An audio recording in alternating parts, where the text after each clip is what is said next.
92,1 FM Braga Bahasa, bukan hanya sekedar radio. Masih bersama gue Fatih di sini, dan ya gue bakal menemani kalian sampai beberapa menit-menit ke depan ya teman-teman. Dan tentunya gue bakal membahas atau mengulas-ngulas materi-materi yang sudah disampaikan oleh kelompok 7 yang berjudul Implementasi dan Peran P3 dan SPS dalam menjamin kualitas dan kepatuhan siaran di Indonesia. Hujan lumayan gede ya teman-teman ya, tapi nggak apa-apa, tidak menghalangi kita untuk membuat tugas. Terus aja teman-teman. Kita langsung ke pembahasannya teman-teman.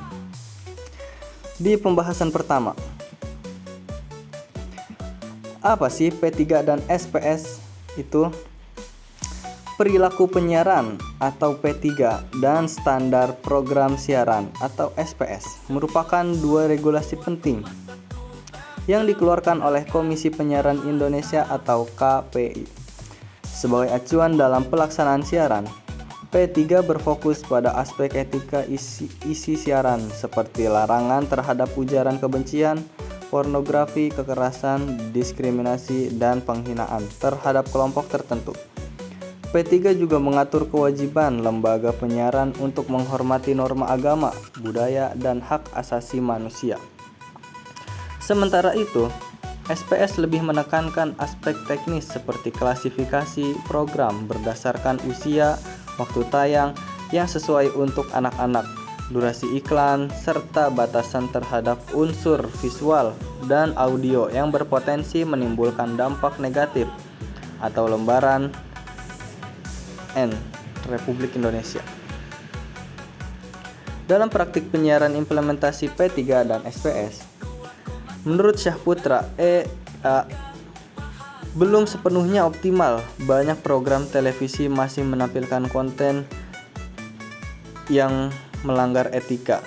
Salah satu contohnya adalah program hiburan Facebookers yang sempat menjadi sorotan karena menggunakan bahasa yang tidak pantas, menyajikan humor slapstick yang merendahkan martabat orang lain, dan kurang edukatif. Penelitian atas tayangan tersebut menunjukkan adanya pelanggaran prinsip P3 seperti tidak menghormati nilai kesopanan publik dan mengabaikan perlindungan terhadap anak-anak sebagai penonton. Lembaga penyiaran memiliki tanggung jawab besar dalam menjaga mutu dan integritas tayangan. Penerapan P3 dan SPS bukan sekedar formalitas, melainkan harus menjadi panduan utama dalam menyusun dan menayangkan program. Kualitas siaran sangat bergantung pada sejauh mana lembaga memahami dan menetapkan kedua regulasi ini secara konsisten. Ketika lembaga penyiaran serius menjalankan P3 dan SPS, maka hasilnya adalah tayangan yang informatif, mendidik, menghibur secara sehat, serta tidak merugikan publik, khususnya generasi muda yang rentan terhadap pengaruh media. Yang pertama, ada perlindungan anak dan remaja. Salah satu poin krusial dalam regulasi P3 dan SPS adalah perlindungan terhadap anak dan remaja sebagai kelompok rentan. Dalam SPS diatur dengan jelas bahwa program siaran yang mengatur atau mengandung kekerasan seksualitas atau kata-kata kasar harus ditempatkan pada jam tayang dewasa di atas pukul jam 10. Dan yang kedua yaitu ada larangan terhadap unsur pornografi dan kekerasan. P3 secara tegas melarang penyiaran konten yang bermuatan kekerasan secara eksplisit. Larangan ini mencakup baik visual maupun audio, termasuk dalam bentuk animasi, dialog, atau adegan yang menjurus ke tindakan seksual maupun kekerasan fisik yang brutal. KPI memberikan batasan bahwa konten seperti ini hanya dapat ditayangkan jika memiliki nilai edukatif yang tinggi dan tetap disampaikan dengan cara yang tidak vulgar. Dalam praktiknya, adegan atau bahasa yang mengarah pada pornografi ringan pun bisa dikategorikan sebagai pelanggaran. Ada yang ketiga yaitu keseimbangan informasi dan ketidakberpihakan. Dalam P3 ditegaskan bahwa lembaga penyiaran wajib menyajikan informasi secara berimbang dan tidak memihak. Hal ini berlaku dalam penyajian berita maupun program yang mengandung opini publik. Tujuannya adalah untuk menjaga prinsip demokrasi dan mencegah terbentuknya opini sesat di masyarakat akibat penyiaran yang bias.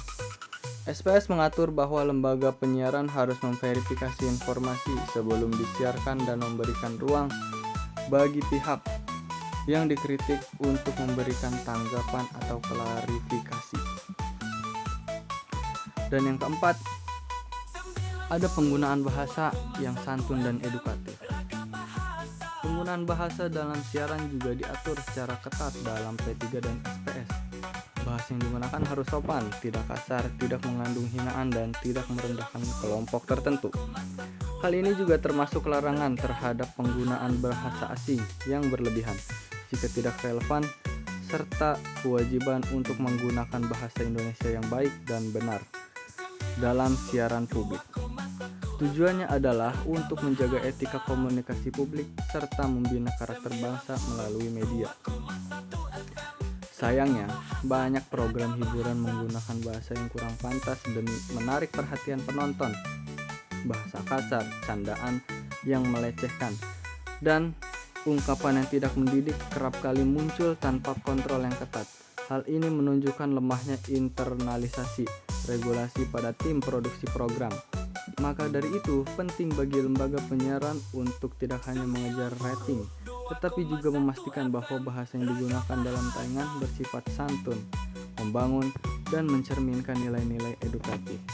Itu teman-teman ringkasan dari saya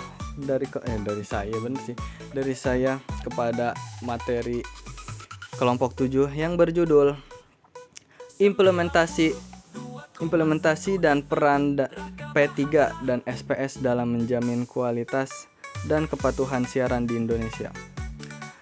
Jangan kemana-mana teman-teman, masih setia di Ragam Bahasa. Sobat Ragam Bahasa, next time, see you.